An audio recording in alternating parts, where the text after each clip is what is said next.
Since the 1950s, the global average fertility rate has fallen from 5 children per woman to 2.5, and is projected to fall to 2.1 in 2050. The average birth rate has dropped below 1 child per woman in South Korea and Puerto Rico.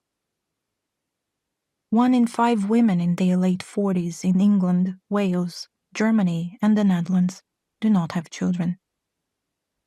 1 in 4 women in their late 40s in Italy and Switzerland do not have children. 3 in 10 women in Japan, Hong Kong, and Singapore do not have children. 44% of Americans surveyed, aged 18 to 49, say it's not likely they will have children someday. I'm one of them, the people without children. And I remember exactly when I decided to forgo motherhood. It wasn't a conscious decision then, but it happened all the same. I was 6 years old and had just been given a new doll. It was a doll with an appendage in the form of a belly. If pressed in, then pulled out, the piece would detach. One side was a full moon, the other was flat. Inside the cavity above the doll's pelvis was a tiny baby. I traded the baby for a pencil and the doll for butterfly stationery. On one of the sheets, I wrote what I wanted to be when I grew up. Banjo player, pony trainer, story maker. Mother was not one of them.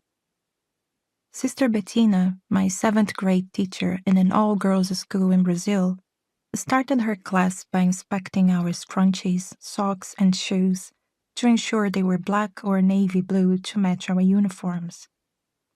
Once she was satisfied there were no dress code violations, she would instruct us to sit down and listen to the story of the day. Most of them were biblical. The school's name started with Madre. Bettina was also known as Mother Superior, and not a day went by without a prayer for or a mention of the Mother of Jesus.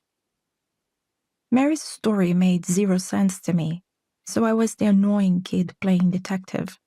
But was the Holy Spirit her husband too? And did she want to have a baby? No satisfactory answers ever came my way.